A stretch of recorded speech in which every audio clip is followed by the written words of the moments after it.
오늘 설교는 섬뜩한 분위기로 시작하려 합니다.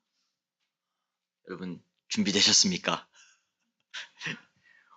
호이 호이. 뭐 뜻을 알아야 섬뜩하죠. 예. 우리 청년들은 아마 잘 알고 있을 겁니다. 호이는 이스라엘의 의성어입니다. 의성어는 어떠한 소리를 흉내내는 그러한 소리죠. 다행히 한국어에도 이 호이와 똑같은 의성어가 있습니다. 우리가 들으면 누구나 알 수 있는 그러한 의성어입니다. 바로 아이고, 아이고. 무슨 소리죠? 예, 곡하는 소리죠. 장송곡입니다.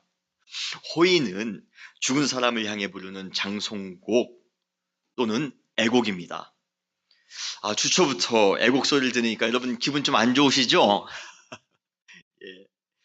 2000년 전 민족 최고의 명절인 유월절을 앞두고 수많은 이스라엘 사람들은 기대에 들떠 있었습니다.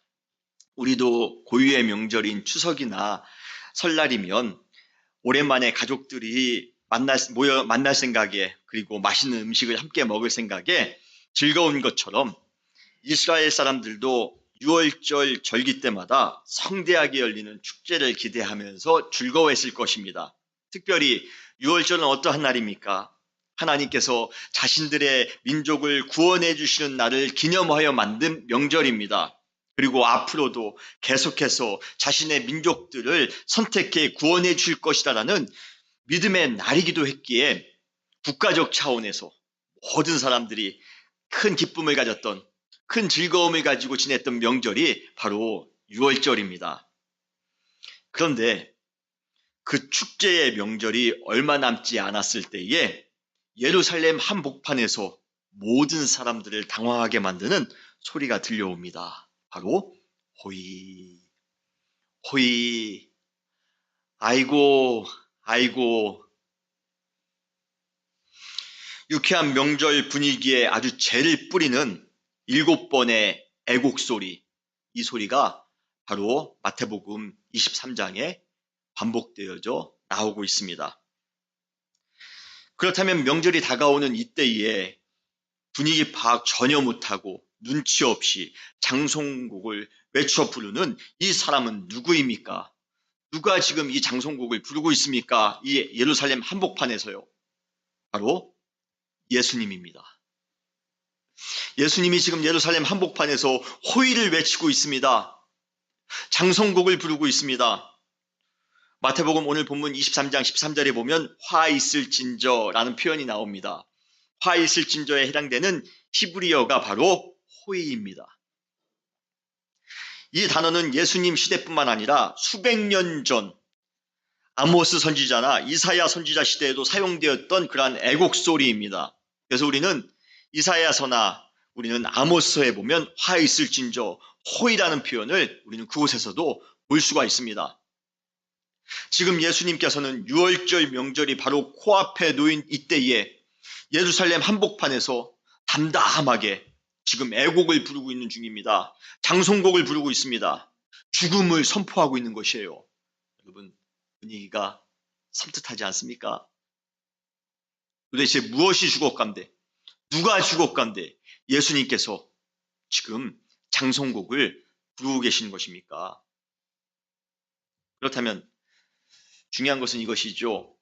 그 당시 무엇이 잘못되었기에 축제의 한복판에서 예수님께서는 왜 장송곡을 불러야만 했던 것인가 하는 것입니다. 여러분, 마지막이라는 시간은 모든 사람들에게 특별한 의미를 가져다 줍니다. 마지막 설교, 저도 항상 어느 교회에서 사역을 하고 마지막 설교를 하는 때가 있는데 그 마지막 설교는 항상 기억에 남습니다. 마지막 작품, 마지막 만남, 마지막 대화, 특히 우리 사랑하는 사람이 영원히 떠날 때 유언을 남기지 않습니까? 마지막 언어. 우리 모두는 마지막에 하는 행동과 언어에 인생의 모든 의미를 담으려 합니다. 그래서 마지막 순간이 참 의미 있는 그러한 시간이며 그리고 가치 있는 시간입니다. 오늘 본문의 사건은 예수님께서 십자가를 지시기 불과 며칠 전에, 아마 2, 3일 전에 하셨던 그러한 일입니다. 사실상 예수님의 마지막 사역인 것입니다. 예수님 역시 마지막 사역에 대한 깊은 고민을 하셨을 것입니다. 그분께서는 마지막 이 주간에 자신의 모든 인생을 담을 수 있는 가장 의미 있는, 가장 가치 있는 사역을 구상하시고 추진하셨을 것입니다. 여러분, 오늘과 다음 주, 우리가 이제 사순절 얼마 남지 않았는데 이 기간 동안 예수님께서 하셨던 그 마지막 사역이 무엇인지 우리는 그 마지막 사역을 함께 나누려 합니다. 예수님의 마지막 사역을 통하여 그 의미 있는, 그 가치 있는 그런 마지막 사역을 통하여 여러분 또 한번 주님을 믿으며 주님의 뜻대로 살아가시는 여러분 되시기를 주님의 이름으로 축원합니다. 그렇다면 예수님께서 마지막 주간에 마지막으로 감당하셨던 사역이 있습니다. 두 가지가 있습니다. 크게 두 가지입니다. 첫 번째는 우리가 이미 잘 알고 있는 것처럼 십자가를 지는 사역입니다. 예수님께서는 우리를 위하여 십자가를 지었습니다. 그런데 이것 못지않게 예수님께서 사실상 목숨을 걸고 하셨던 두 번째 중요한 사역이 있습니다. 오늘은 이 내용을 여러분과 같이 더불어 말씀을 드리려 합니다. 이 두 번째 사역은 무엇입니까? 그것은 바로 잘못된 것을 바로잡는 사역입니다. 잘못된 것을 수정하는 사역입니다.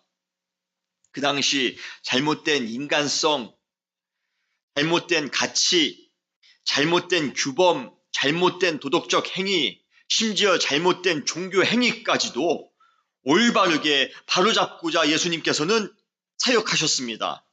굴곡되고 왜곡된 본의에서 완전히 빗나간 모든 행위에 대하여 수정하는 사역이 예수님의 마지막 사역인 것입니다. 예수님께서는 공생의 사역을 하시면서 그 당시에 종교의 아주 추악한 실태를 보셨습니다. 그리고 예수님께서는 모순된 사회 구조의 결함도 보셨습니다. 그리고 기득권자들의 아주 탐욕스러운 이기주의도 보았습니다. 그리고 그 밑에서 힘들어하며 고생하며 살아가는 수많은 약자들도 보셨습니다. 이러한 모습을 보신 예수님은 도저히 이 시대에 희망이 없다는 것을 예수님께서는 보셨던 것입니다. 그래서 예수님께서는 돌아가시기 며칠 전, 이제 앞으로 며칠 후에는 십자가를 지며 며칠 후에는 이 세상을 떠나야 되는데 마지막으로 이 주간에 내가 무엇을 해야 될 것인가? 그러면서 예수님께서는 애통하는 마음으로 잘못된 것 투성이인 시대를 향해 장송곡을 부르셨던 것입니다. 애곡을 부르셨던 것입니다. 호의 화 있을진저, 화 있을진저.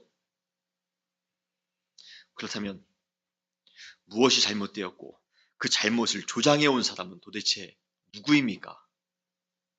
누가 그러한 잘못을 매번 행하며 살아왔던 것입니까? 예수님의 장송곡의 대상, 애곡의 대상은 누구입니까? 예수님은 그들의 이름을 구체적으로, 그들의 그룹을 구체적으로 지명하고 있습니다. 바로 서기관들과 바리새인들입니다. 예수님으로부터 호되게 부정적인 인물로 지적받고 있는 사람들은 바로 서기관들과 바리새인들입니다.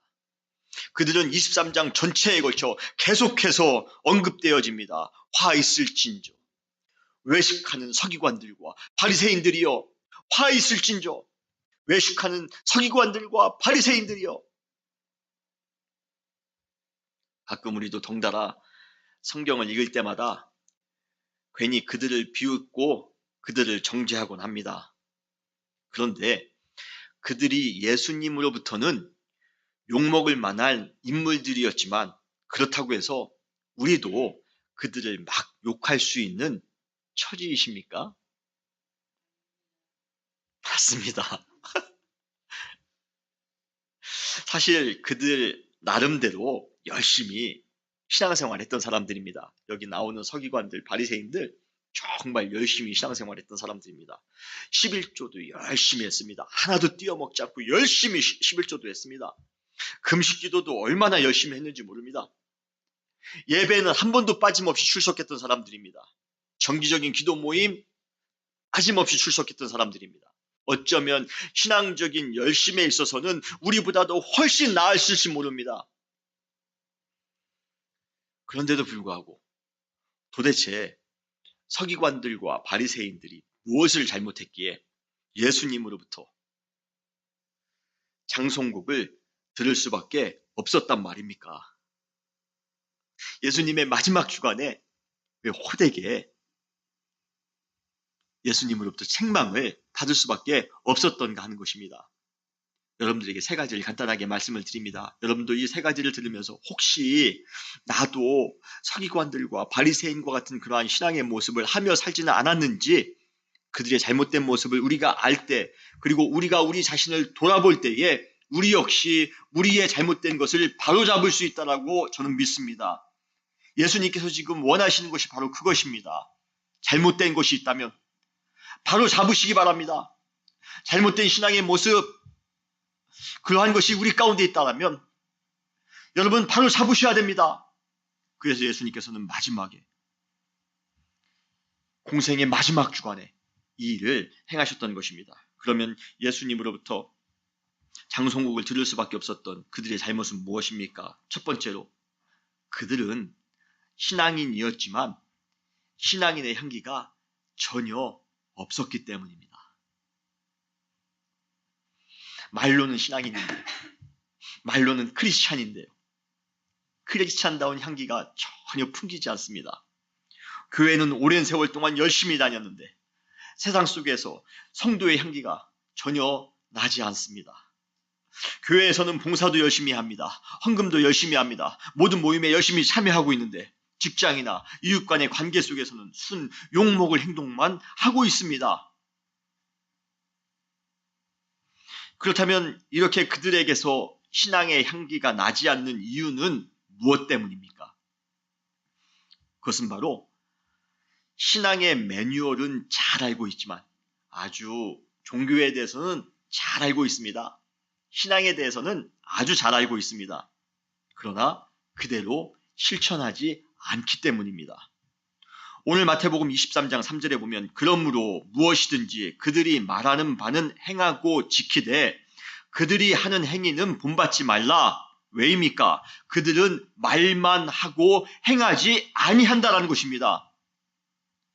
많이는 알고 있어서 말은 청산유수처럼 말은 많이 하지만 행동은 전혀 하지 않는다라는 것입니다. 여러분, 우리 시대의 가장 큰 거짓말이 뭔지 아십니까? 바로 몰라서 못한다는 것입니다. 목사님, 저는 몰라서 못하겠는데요. 여러분, 그거 거짓말입니다.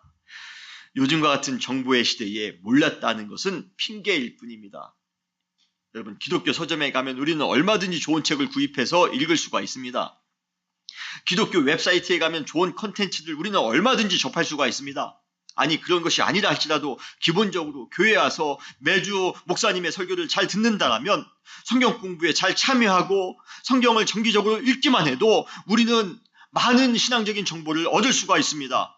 몰라서 못한다는 것은 거짓입니다. 문제는 무엇입니까?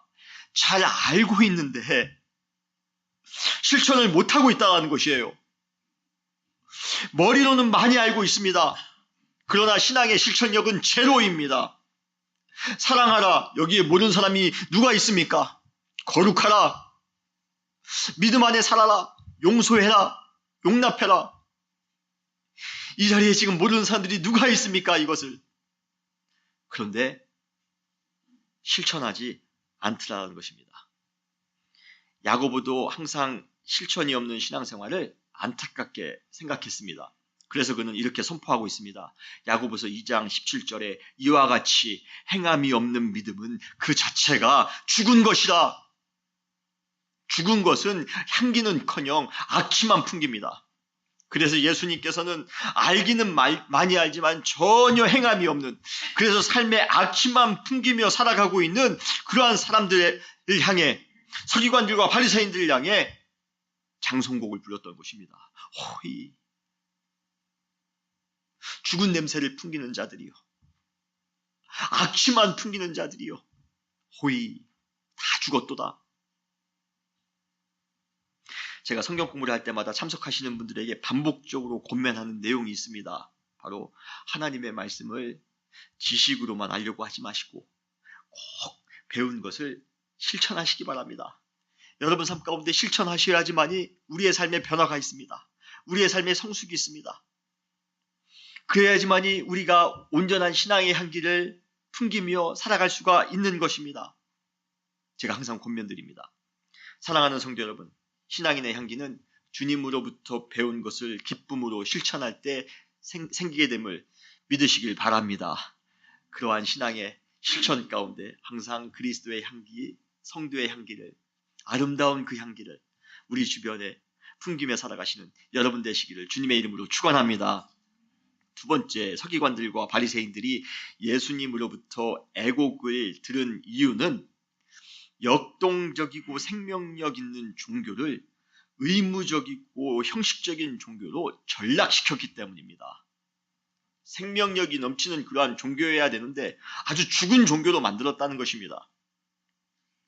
그들은 종교를 통해 사람들이 진정한 기쁨과 평강을 누리도록 도와줘야 되는데 도와주기보다는 종교를 사람들의 삶을 올가매는 불편한 대상으로 만들어 놓았다는 것입니다. 오늘 본문 마태복음 23장 4절에 보면 또 무거운 짐을 묶어 사람의 어깨에 지우되 자기는 이것을 한 손가락으로도 움직이려 하지 아니하며 라고 말씀하고 있습니다.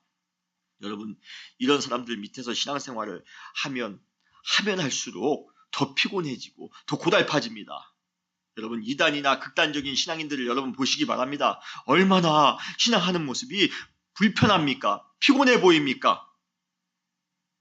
여러분, 기독교의 가장 큰 유익은 평화입니다. 평강입니다.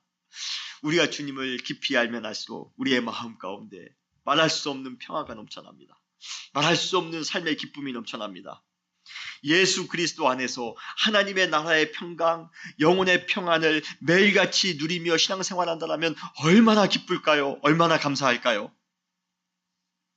예수님께서도 이러한 평안을 가지고 우리가 살도록 주님께서는 우리에게 약속해 주셨습니다. 우리 지난주에도 이 말씀을 봤는데 이번 주에도 또 나옵니다. 요한복음 14장 27절 평안을 너희에게 끼치노니 곧 나의 평안을 너희에게 주노라. 내가 너희에게 주는 것은 세상이 주는 것과 같지 아니하니라. 너희는 마음에 근심하지도 말고 두려워하지도 말라. 할렐루야. 주님께서 주시는 이 복된 평강이, 이 아름다운 평강이 여러분 삶 가운데 가득 넘치시기를 주님의 이름으로 축원합니다. 이러한 평강이 우리의 영혼 속에 가득 넘치는 것이 우리가 신앙생활을 하는 본질적인 이유입니다. 이러한 평안이 넘치는 사람은 기쁨과 감사함으로 교회에 봉사하며 이웃을 섬깁니다. 어떠한 불평과 어떠한 원망이 나오질 않습니다. 이러한 평강이 넘치는 사람은 좀 희생을 한다 할지라도, 좀 손해를 본다 할지라도 오히려 감사가 넘칩니다. 그러나 반대로 이러한 평강이 없으면 모든 신앙생활이 아주 짐처럼 느껴집니다. 의무적으로 신앙생활하는 것, 형식적으로 신앙생활하는 것, 여러분 그 자체가 고역입니다. 그 자체가 고역입니다. 의무로 교사를 합니다. 의무로 식당 봉사를 합니다. 의무로 교회 청소를 합니다. 의무로 예배를 드립니다. 여러분 이것처럼 피곤한 신앙이 없습니다.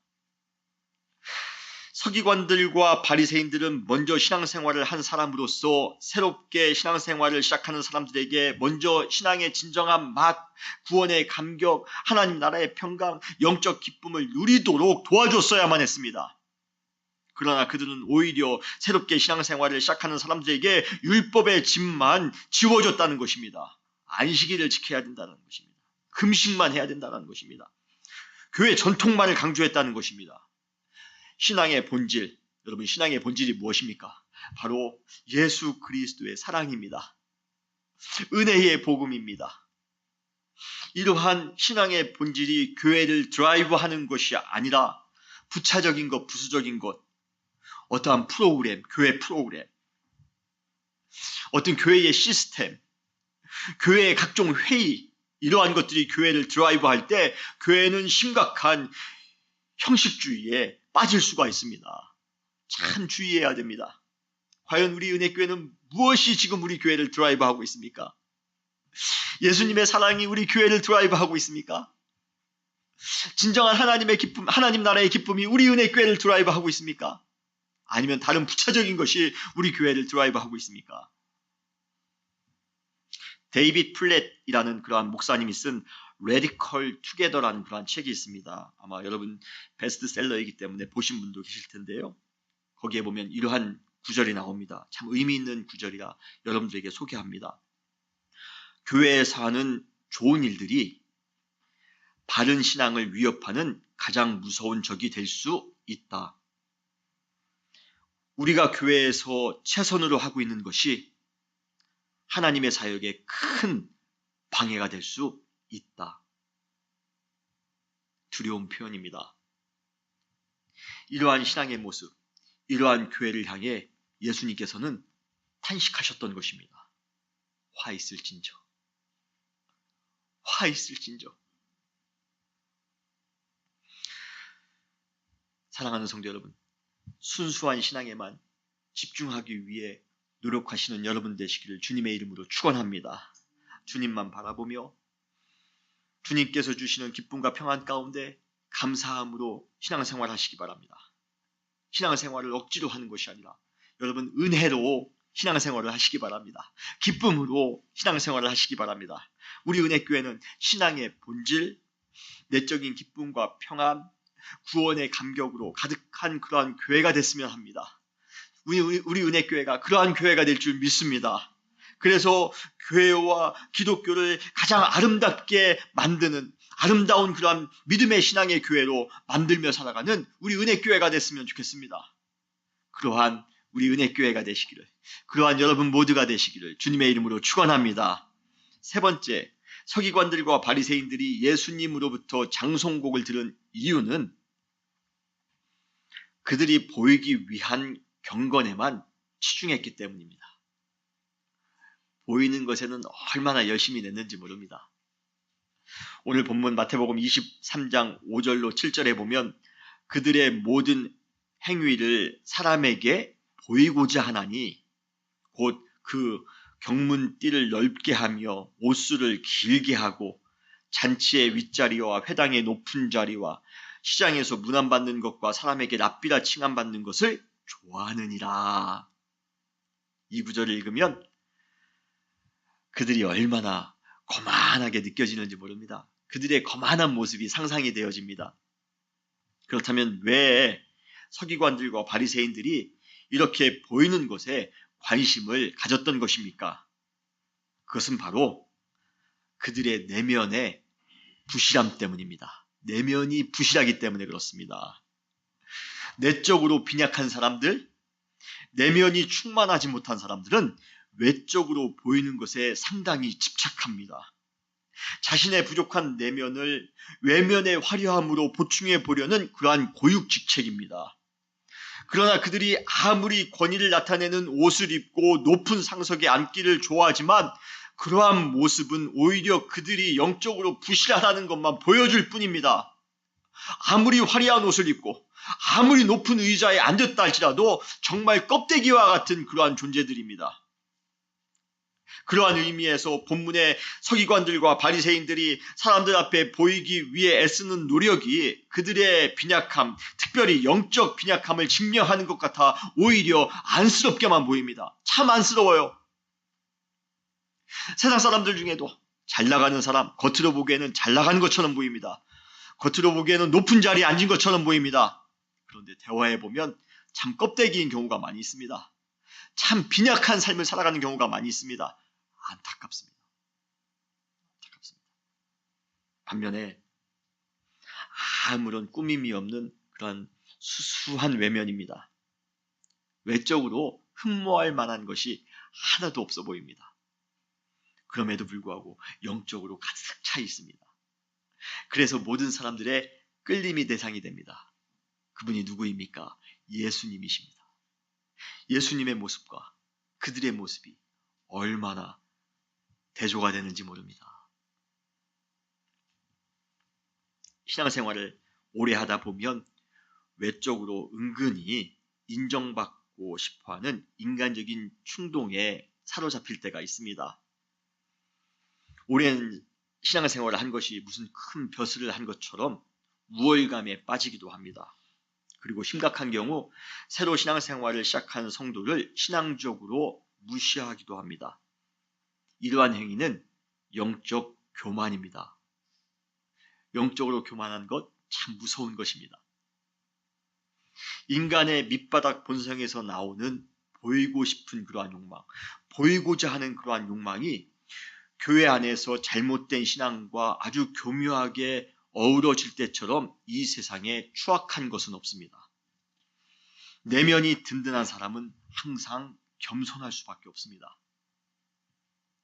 이름도 없이 빛도 없이 감사하며 섬기며 살아갑니다. 사람에게 인정받는 것 중요하게 생각하지 않습니다. 오히려 하나님께 인정받는 것을 최고의 명예로 생각하며 살아갑니다. 여러분, 그러한 삶을 살아가시는 우리 은혜교회 성도님들 되시기를 주님의 이름으로 축원합니다. 그러나 외적인 것에 머무르기를 좋아하는 순간 우리의 신앙은 생명력을 잃게 될 것입니다. 그러기에 그러한 생명력을 잃은 신앙은 예수님으로부터 장송곡의 애곡의 대상이 되었던 것입니다. 화 있을진저, 화려해 보이지만, 높은 자리에 앉아있지만 아이고 화 있을진저, 껍데기 같은 사람들이요. 과연 우리는 보이기 위해 신앙생활을 하고 계십니까? 다른 사람들에게 인정받기 위해 신앙생활을 하고 있습니까? 누군가에 보이기 위해 신앙생활을 하는 순간 우리 신앙의 순수성은 파괴될 것입니다. 순수하게 주님께만 드려지는 신앙생활을 하며 살아가시는 여러분 되시기를 주님의 이름으로 축원합니다. 지금까지 우리는 서기관과 바리새인들의 잘못된 신앙의 모습을 보았습니다. 그렇다면 과연 우리의 신앙의 모습은 어떠합니까? 혹시 우리의 신앙 모습이 이 바리새인과 서기관들의 신앙의 모습과 너무 닮아 보여 혹시 당황하지는 않으셨습니까? 전혀 실천과 행동이 없는 신앙, 의무적이고 형식적인 아주 죽은 신앙, 진정한 신앙보다는 부수적인 것에 더 많은 관심을 갖는 신앙, 보이는 것에만 과도하게 치중하는 신앙, 이러한 신앙은 바리새인과 서기관만 하는 것이 아니라 우리의 신앙의 모습일 수도 있다는 것입니다. 그러한 내 모습이 느껴질 때면 아주 소스라듯 놀라곤 합니다. 만약 예수님께서 이 땅 가운데 지금 또 오신다면 우리를 향해서도 호의를 외치실 것 같다 두려운 마음이 듭니다. 나에게도, 형식적으로 신앙생활하는 나에게도, 껍데기처럼 신앙생활하는 나에게도, 보이기 위해서 애쓰는 나에게도 혹시 하나님께서 호의를 외치실까 참 두려울 때가 있습니다. 책임, 신앙생활에 있어서 신앙인들에게는 책임이 필요합니다. 우리를 죄로부터 구원해 주시는 것에 대한 책임은 하나님께 있습니다. 그래서 하나님께서는 이 책임을 감당하시기 위해 독생자 외아들을 이 땅 가운데 보내주셨습니다. 그리고 예수님도 십자가의 고통을 감수하시기까지 하셨습니다. 여러분, 주님의 그 책임을 여러분 믿으십니까? 그런데 하나님의 구원받은 자녀로서 올바른 신앙생활을 해야 될 책임은 전적으로 우리에게 있습니다. 이미 하나님은 책임을 다 하셨습니다. 이제 우리가 그 책임을 감당해야 될 차례입니다. 호의의 심판이 아니라, 화 있을진저의 대상이 아니라, 착하고 충성된 종아 잘했다, 정말 최선을 다해서 열심히 잘했다, 칭찬을 받기 위해 우리는 책임 있는 신앙생활을 잘 실천하며 살아가셔야 합니다. 우리에게 주어진 책임은 망각하고 종교를 통해 주어지는 혜택들, 축복, 형통, 성공, 이러한 것에만 관심이 있을 때 우리의 신앙은 아주 괴기한 모습으로 변질되기 쉽습니다. 서기관들과 바리새인들은 종교의 그 큰 비호 아래서 그 혜택만 누리기에 바빴던 사람들입니다. 그러한 그들을 향해 예수님께서는 올바른 신앙을 갖고 살아가야 될 것을 호의의 외침을 통해 선언하셨던 것입니다. 이제부터는 제발 정신 차리고 올바른 신앙을 해라. 주님께서 돌아가시기 지금 며칠 전에 마지막 주간에 예수님께서 잘못된 신앙의 모습을 살아가고 있는 우리를 향하여 마지막으로 주님께서 하신 사역입니다. 잘못된 것을 수정하시오. 잘못된 신앙의 방향을 바꾸시기 바랍니다. 여러분, 이 예수님의 권면의 소리를 여러분 마음 가운데 들으시는 여러분 되시기를 주님의 이름으로 축원합니다. 그렇다면 책임 있는 신앙이란 무엇입니까? 마태복음 23장 11절에 나옵니다. 너희 중에 큰 자는 너희를 섬기는 자가 되어야 하리라. 다 같이 한번 따라 하실까요? 너희 중에 큰 자는 너희를 섬기는 자가 되어야 하리라. 우리에게 주어진 책임이 무엇입니까? 바로 섬기는 것입니다. 2000년 전 바리새인과 서기관들에게 부족했던, 그리고 어쩌면 우리에게도 부족한 그것이 바로 섬기는 것입니다. 여러분, 역사적으로도 그렇고요. 우리가 살고 있는 이 사회도 마찬가지입니다. 언제나 변함없이 우리의 사회는 참 불공평합니다. 왜 이렇게 불공평하죠? 많이 가진 자와 적게 가진 자 사이의 불공평, 힘이 있는 자와 힘이 없는 자 사이의 불공평, 우리 사회에는 끊임없이 이러한 불공평을 반복하고 재생산하고 있습니다. 가끔 이러한 불공평을 볼 때면 하나님께 한번 질문해 보고 싶습니다. 하나님, 주님께서는 공평한 분이시라며요. 그런데 왜 이 시대를 공평하게 만드셔야 될 것이 아닙니까? 한번 따지고 싶을 때가 있습니다. 그런데 이 구절을 묵상하면서 지난주에 이러한 생각이 제 마음 가운데 들었습니다.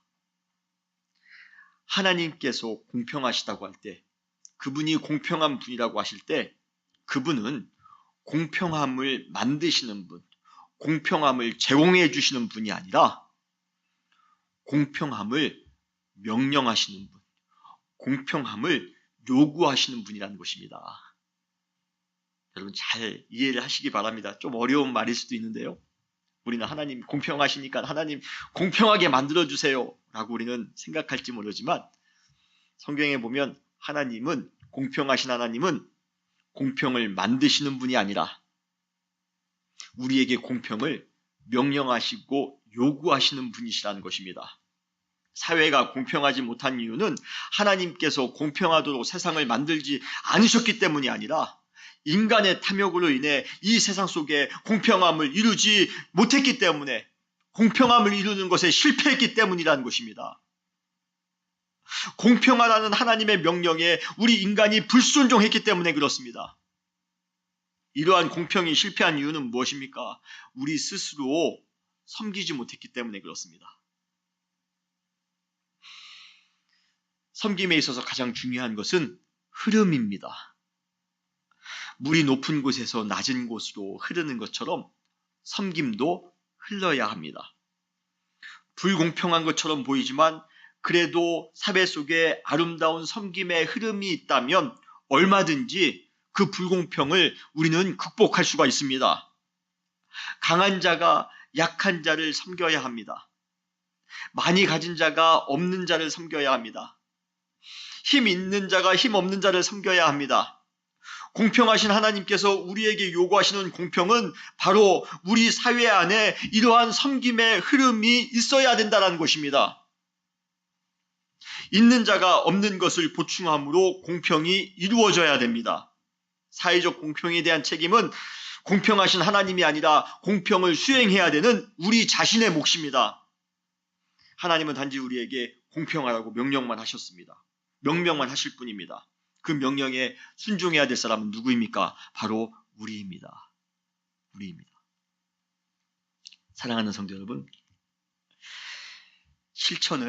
섬김을 실천하며 살아가시는 여러분 되시길 바랍니다. 많이 가진 사람은 펑펑 쓰고 남용하라고 많이 주어진 것 아닙니다. 없는 자에게 보충해 주기 위한 잉여분입니다. 만일 나에게 분이 넘치도록 많은 것을 주님께서 주셨다면 우리는 그것으로 섬겨야 됩니다. 주님께서 바리새인과 서기관들을 향하여 그 마지막 주간에 요구하셨던 것이 바로 그것입니다. 높은 자리만 탐내지 말고 화려한 옷만 입으려고 하지 말고 만일 너희에게 넘치는 것이 있다면 섬기라는 것입니다. 작은 자를 섬기라는 것입니다. 약한 자를 섬기라는 것입니다. 이것이 바로 예수님께서 마지막 주간에 우리에게 말씀하신 내용인 것입니다. 그러한 섬김을 실천했던 정말 아름다운 공동체가 사도행전에 나옵니다. 사도행전 2장 44절로 47절 말씀입니다.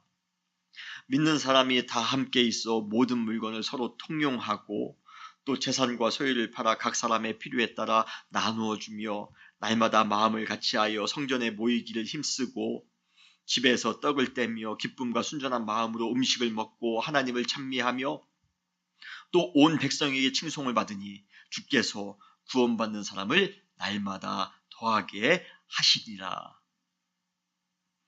여러분, 세상에 이처럼 아름다운 공동체가 또 어디 있겠습니까? 이러한 사도행전의 공동체가 우리 은혜교회가 되길, 여러분의 가정이 되기를, 우리가 살고 있는 이 아이와 땅이 되기를 주님의 이름으로 축원합니다. 주님께서는 우리에게 재물뿐만 아니라 우리의 삶 가운데 여러 가지 모양의 잉여를, 여분을 주셨습니다. 어떤 사람에게는 흘러넘치는 사랑의 감정을 주셨을 것입니다. 어떤 사람에게는 위로가 넘치는 그러한 마음을 주셨을지 모릅니다. 어떤 사람은 중보기도 할 수 있는 그러한 시간을, 여분의 시간을 허락받았을 수도 있습니다. 어떤 사람은 달란트와 재능의 그러한 큰 축복을 받은 사람도 있습니다. 그러한 여분을 가지고 있다면 여러분 그 여분을 가지고 섬기며 살아가시기를 바랍니다. 만약 그러한 섬김을 포기하며 나의 이기적인 마음으로 살아간다면 우리의 신앙은 바리새인과 서기관들처럼 점점 죽어가게 될 것입니다. 그리고 어느 순간 주님께서 우리를 향해 애통하며 부르짖는 그러한 통곡의 소리를 말씀하실 것이에요. 호의, 화 있을진정. 예수님이 돌아가시는 마지막 주간입니다. 그 마지막 주간에 예수님께서 우리에게 아주 의미 있는 사역을 말씀해 주셨습니다. 이제는 죽어가는 영혼이 되지 말고 살아 역동적으로 숨쉬는 생명력 있는 그리고 섬기며 사랑하는 그러한 신앙인이 되도록 바라셨던 것이 바로 주님이십니다. 주님께서 마지막 주간에 우리에게 요구하셨던 그러한 주님의 요구를 우리 마음 가운데 들으시고 혹여나 우리 마음 가운데 잘못된 신앙이 있다면, 우리가 잘못된 방향으로 나아가고 있다면 이 시간 예수 그리스도의 이름으로 수정하여 하나님의 은혜 가운데 또 한번 살아가시는 우리 은혜교회 모든 사랑하는 성도님들 되시기를 주님의 이름으로 축원합니다. 다시 기도하시겠습니다.